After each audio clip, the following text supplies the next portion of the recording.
جو پوری دنیا کے اندر ایک وبا پھیلی ہوئی ہے، کورونا وائرس کی وبا، اور پوری دنیا لرزہ پر اندام ہے۔ یورپ، امریکہ، آپ دیکھیں عام طور پہ لوگوں کا کہنا یہ ہے، میں آپ سب کی توجہ چاہتا ہوں، اہل علم کی خاص توجہ، لوگوں کا کہنا یہ ہے جہاں صاف صفائی ہوتی ہے وہاں بیماری نہیں آتی، جہاں صاف صفائی ہوتی ہے بیماری وہاں نہیں آتی۔ بیماری کہاں آتی ہے؟ جہاں گندگی ہو، پانی گندا ہو، سڑکیں گندی ہو، کمرے گندے ہو، گندے جگہ پر بیماری آتی ہے، صاف ستھری جگہ پہ بیماری نہیں آتی۔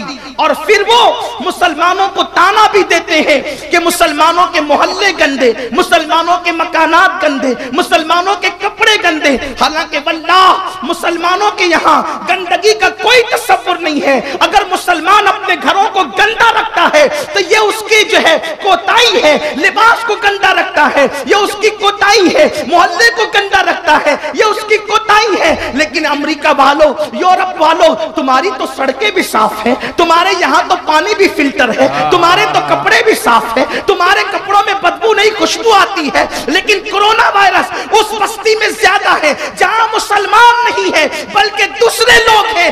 آخر تمہارے یہاں تو صفائی ہے، پھر تمہارے یہاں وائرس کیوں آ رہا ہے؟ تو یاد رکھو تمہارے یہاں کپڑوں کی تو صفائی ہے مگر نگاہوں کی صفائی نہیں ہے، تمہارے یہاں کپڑوں کی تو صفائی ہے مگر دل کی صفائی نہیں ہے۔ اور یاد رکھنا کپڑے گندے ہونے سے اتنا نقصان نہیں ہوتا جتنا نگاہوں کے گندا ہونے سے نقصان ہوتا ہے، جتنا دل کے گندا ہونے سے نقصان ہوتا ہے۔ تم زمین تو صاف کرتے ہو مگر زمین صاف نہیں کرتے۔ جسم کی گندگی، جسم کی گندگی چلو بھر پانی سے دھلی جا سکتی ہے لیکن گناہ کی گندگی کو 7 سمندر کا پانی بھی نہیں دھل سکتا۔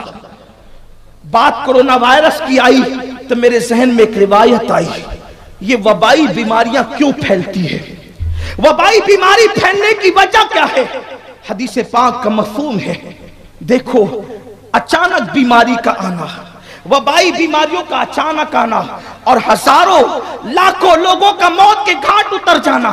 کورونا وائرس کیا ہے؟ بیماری ہوتی ہے اور آدمی مرغی کی طرح پٹ سے گرتا اور مر جاتا ہے، لرزہ پر اندام ہے، سب لوگ پریشان ہیں، حالت خراب ہو گئی لوگوں کی، ایئرپورٹ بند ہو رہے ہیں، سفر انٹرنیشنل بند ہو رہے ہیں، لوگوں کے منہ پر جو ہے وہ منہ پر لوگ جو ہے کپڑے لگا کر کے پھر رہے ہیں، جو ہے ماسک لگا کر لوگ پھر رہے ہیں۔ کیوں آتی ہے وبائی بیماری؟ سنو، اپنے آقا غیب دا نبی صلی اللہ علیہ وآلہ وسلم کے فرمان کا مفہوم ہے، جب میری امت میں زنا کی کثرت ہوگی، جب میری امت میں زنا کی کثرت ہوگی تو اس وقت اللہ ان پر ایسی ایسی بیماریوں کو مسلط فرمائے گا کہ اس بیماری کا نام نہ انہوں نے سنا ہوگا نہ ان کے باپ داداؤں نے سنا ہوگا۔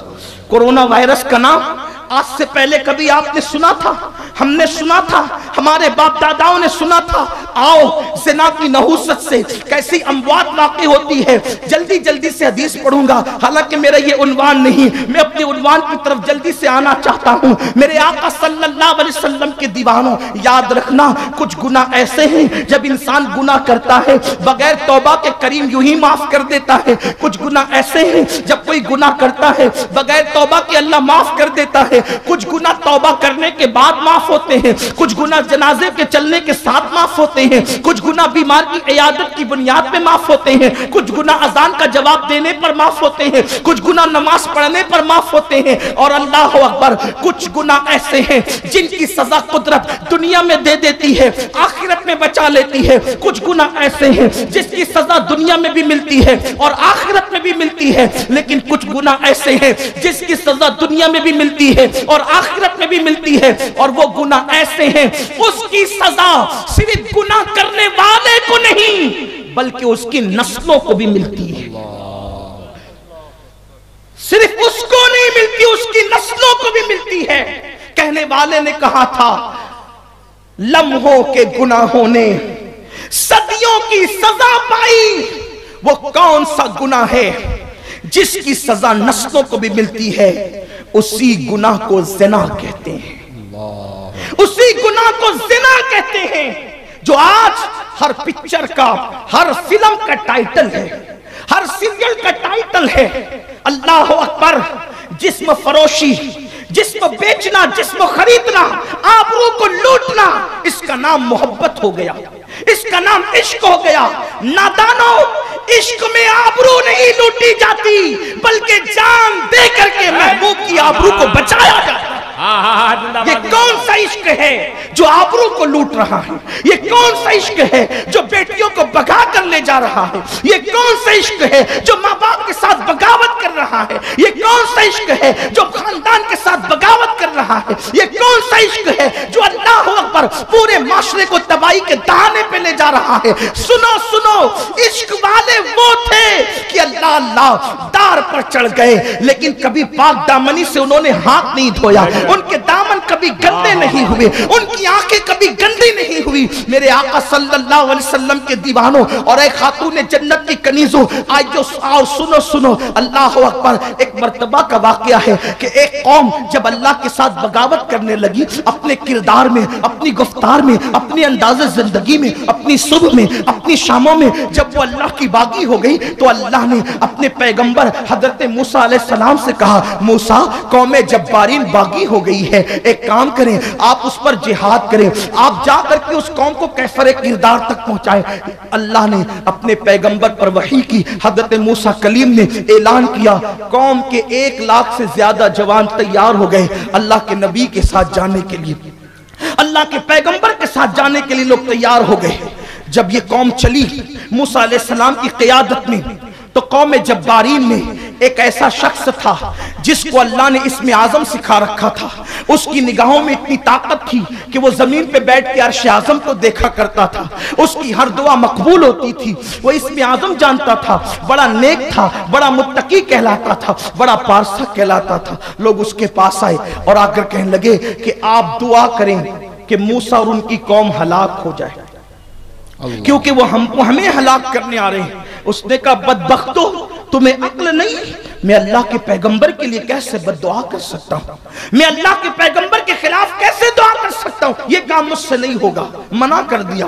لیکن قوم کمزوری جانتی تھی، قوم نے کیا کیا کہ یہ ایسے نہیں مانے گا، اس کو خوب نذرانے دیے، پیسے دیے، لفافے دیے، اور وہ جو ہے وہ پیسوں کی لالچ میں آ گیا اور پھر وہ اللہ کے پیغمبر اور ان کی قوم کے لیے بد دعا کرنے کو چلا گیا۔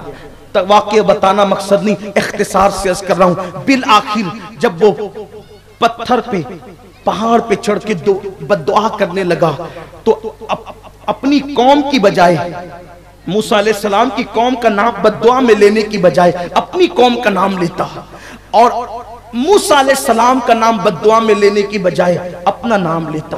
قوم نے کہا تجھے ہو کیا گیا کہ تو اپنے لیے اور قوم کے لیے بد دعا کر رہا ہے؟ تو کہا کہ میری زبان پر قابو میرا نہ رہا، میں ان کا نام لیتا ہوں تو میرا نام آتا ہے، ان کی قوم کا نام لیتا ہوں تو میری قوم کا نام آتا ہے۔ قرآن کہتا ہے اس کی زبان سینے پہ کتے کی طرح لٹک گئی، اس نے روتے ہوئے کہا میری تو دنیا بھی گئی، میری تو آخرت بھی گئی، دنیا آخرت دونوں میری برباد ہو گئی۔ قوم نے کہا تیرا جو ہوا سو ہوا، اب بتا ان سے بچے کیسے؟ تو اس نے بتایا کہ سنو، موسیٰ اپنی قوم کو لے کر آ رہے ہیں، 1,00,000 سے زائد جوانوں کو لے کر آ رہے ہیں۔